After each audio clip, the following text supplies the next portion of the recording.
Hello everyone, I am Krunal Panchal, working as an assistant professor in Computer Engineering Department at LJ Institute of Engineering and Technology. Welcome all to the video lecture series of operating system with respect to the syllabus of Gujarat Technological University. In this session, we are going to discuss the another CPU scheduling algorithm which is known as shortest job first scheduling algorithm. So in the last session we have discussed the first come first serve scheduling algorithm, which has certain drawbacks like the average waiting time of FCFS algorithm is very high, so that's why it is not efficient algorithm. So to resolve that issue up to certain extent, okay, they have come up with one more CPU scheduling algorithm, which is known as shortest job first scheduling algorithm. So let us discuss what is shortest job first and how it works actually. So the algorithm name is shortest job first. The name implies whoever, in the case of, if you recall, in the case of FCFS, we have not considered the burst time, okay, to schedule the process in CPU for execution. We have considered only arrival time, okay, and according to the arrival time of the processes, we have scheduled the process in the CPU for execution. But in this case, instead of arrival time, we will consider the burst time to schedule the process for execution.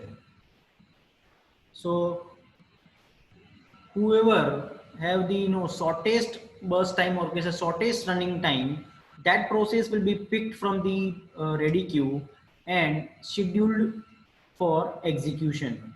So that is the main idea or terminology of shortest job for scheduling algorithm. Okay, so the algorithm, this algorithm associates with each process the length of process's next CPU burst. Means what? Instead of considering arrival time, instead of considering priority, this algorithm purely focused on the length of process, or you can say execution time of the process. According to that, it will schedule the process for execution. Okay, so when the CPU is available, it is assigned to the process that has the smallest next burst CPU time. Okay, so what this sentence tells us, okay, in the case of SJF, suppose if we have the resources, if resources are available, in that case, which process would be given to that resource for execution? The process having smallest next CPU burst time would be considered, okay, for execution in the CPU. Okay, so that these things we will discuss with the help of example as well, so things will more clear. Okay, smallest next CPU burst that I'm telling you uh, after some time. But in this case, if the next CPU burst of two processes, suppose if we have, say for example, three processes in a ready queue, and process one execution is going on, and the process number 2 and process number 3 are the upcoming process which is to be scheduled uh, in the CPU for execution. So if the next CPU burst of two process, means what? The burst time of process number 2 and process number 3 are same. in that case what will happen? Who will be scheduled for the execution in that case? Because both the process having the same burst time. So to break this tie, FCFS scheduling would be used in this case. If such type of situation come into the existence, okay, in which two processes having the same burst time, okay, so the algorithm will be confused which process needs to be scheduled for execution. Okay, so to avoid this confusion, the algorithm uses FCFS scenario, first come first serve scenario, to break this tie. Okay, so it means what? In that case, arrival time of that two process would be considered to schedule uh, one process for execution. Okay, so arrival time means what? The senior most post process, because both the process having the same burst time. Now, with the help of FCFS, we are considering the senior most process. Okay, would be picked and scheduled for execution. Clear? So the SGF, these algorithms, shortest job first algorithm can be either primitive or non-primitive in nature. It means in the earlier case, the first CPU scheduling algorithm, which was FCFS, and FCFS was only non-primitive in nature, only non-primitive in nature. But in the case of SJF algorithm, it can be primitive or it can be non-primitive as well. So we will discuss both the versions of SJF in detail. One is primitive SJF and second one is non-primitive SJF. You know very well the difference between primitive and non-primitive. In the case of non-primitive scenario, if one process execution is going on, okay, no other process can forcefully print that process for its own execution. So that is not possible in the case of non-primitive scenario. But in the case of primitive nature of algorithm, in that case, if any process execution is going on, so during execution, another process can forcefully print that process for its own execution. That is possible in the case of primitive algorithm based on certain conditions, like uh, if interrupt is occurred, if any high priority process, or if time slice exceeded. That we have discussed already in the process state diagram. So what is the scenario of non-primitive and primitive uh, process scheduling algorithm? Okay, so a more appropriate term for this scheduling method would be, so in general, if you refer any book, they have suggested shortage of first scheduling algorithm. But actually, if you want to carefully observe the working of SJF, it is it is known as shortest next CPU burst algorithm. Means why it is also known as this shortest next CPU burst algorithm? Because scheduling depends, in this case CPU scheduling depends on the length of next CPU burst of a process rather than its total length. Means specifically in the case of primitive SJF, if any one process execution is going on, and it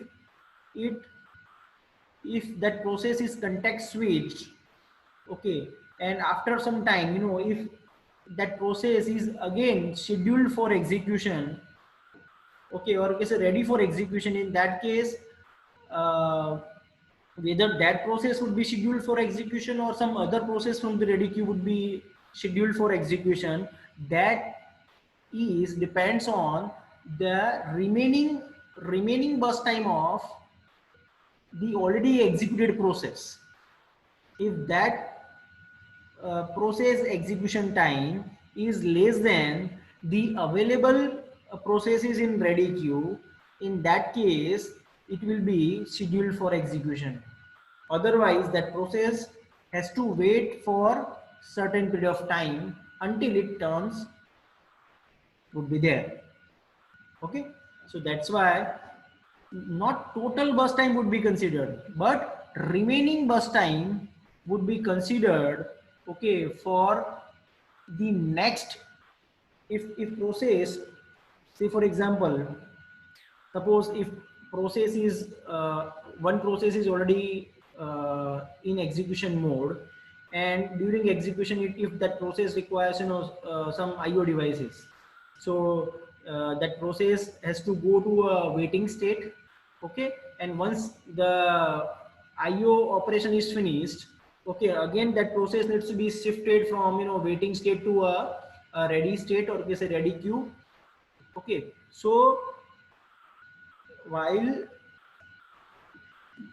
when the process required to be scheduled for next time, okay, because in one go that process has not been finished its execution. So in second go, if process is ready for execution, in that case whether that process is scheduled or not, that decision will be taken based on the existing processes burst time in the ready queue. According to that, the process will be scheduled for execution. Okay, so let us discuss the first approach of SJF scheduling algorithm, which is nothing but non-preemptive approach. Non-preemptive means what? During once the process is scheduled for execution, no other process can forcefully preempt that process, okay, for its own execution. It is not possible. In the case of non-preemptive, only process, only in two cases process can release the CPU. When the first case is what? When it's finished its execution, and second case is what? When it requires IO devices. Except these two cases, no other cases would be entertained in the case of non-preemptive scheduling algorithm. Okay, so let us discuss the SJF scheduling algorithm with non-preemptive nature. So consider the following set of processes. Okay, so this set of processes is given to us as an input P1 to P4 with the length of CPU burst given in milliseconds, and each process having the burst time. Okay, like P1 process having the burst time 6 milliseconds, P2 have 8 milliseconds, P3 have 7 milliseconds, P4 has 3 milliseconds. So this table is given to you as input.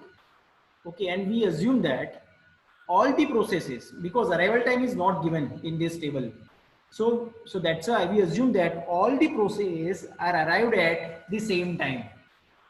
This is very important things you need to understand. If arrival time is not given to you as an input, so you need to consider the all the process arrived at the same time. Okay, so let us consider all the process arrived at time 0. Okay, so now if you want to find out average waiting time of these inputs, so how we can find out with the help of SJF. So let us start with Gantt chart first. The first step is what? We need to draw the Gantt chart, and according to the Gantt chart we can find out the average waiting time of shortest job for scheduling algorithm. Okay, so if all the process arrived at time 0, okay, so now in the case of SJF, shortest job first means in this case we need to consider the shortest burst time needs to be considered for execution. So the process having shortest, or you can say least burst time, that process will be first scheduled for execution in the CPU. So P1 having 6, P2 having 8, P3 having 7, and P4 having 3. So out of these many processes, P4 having, least burst time as compared to others. So that's why P4 will be scheduled first, okay, and executed in the CPU. So P4 is scheduled first, and what is the burst time of P4? 3 unit, or you can say 3 milliseconds. So 0 to 3, the P4 would be executed. Once it is executed successfully, now at time 3, okay, at 3 milliseconds, now this P4, because P4 is successfully executed, okay, so now P4 is out of the system. Now we have only 3 processes in a ready queue. So out of these 3 processes, which process having least burst time? So P1 having 6. So it is least as compared to these two values. So now P1 would be scheduled for execution. And how long P1 will be executed in the CPU? For 6 units. So 3 plus 6 is equal to 9 units. Okay. Now again, now P1 is successfully executed from the system. So now it is come out from the system. Now the remaining processes we have P2 and P3. Now in P2 and P3, which process having least burst time? P3. So P3 would be scheduled for execution. So what is the burst time of P3? 7. So 9 plus 7 is equal to 16. So P3 would be scheduled for execution. It is executed in the CPU, and then it come out from the system. Okay. So, and at the last, okay, only P2 we have, okay, in the ready queue. So P2 will be executed, and how long it will be executed? So it requires 8 milliseconds, okay, for execution in the CPU. So 16 plus 8 is equal to 24. So up to 24 milliseconds P2 would be executed. So this is all about Gantt chart based on this table, okay, for SJF non-preemptive scheduling algorithm. Now if you want to find out average waiting time, so when we are talking about non-preemptive type of algorithm, it is very simple to find out waiting time for each process directly from the Gantt chart. So waiting times, so if I want to find out waiting time for, say for example, P1 process, so you need to find out where it is located in Gantt chart over here. So what is the waiting time of P1? Waiting time of P1 is what? 3 milliseconds. Means after 3, it is ready for execution at time 0, but it is scheduled for execution at time 3 milliseconds. So at time 3, P1 is scheduled for execution in the CPU. So what is the waiting time of P1? 3. Same way, what is the waiting time of P2? P2 process. So waiting time of P2 is what? 16 milliseconds. Same way, waiting time of P3. Waiting time of P3 is what? 9 milliseconds. And waiting time of P4 is what? P4 was scheduled first because it contains least burst time. So that's why the waiting time of P4 is 0 millisecond. Okay.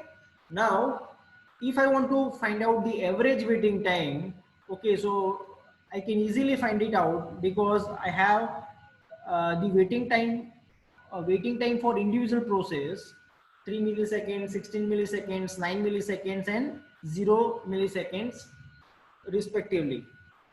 Okay, so if I want to find out the average waiting time, I will simply sum 3 plus 16 plus 9 plus 0 is divided by number of processes that we have, divided by 4 is equal to 7 milliseconds.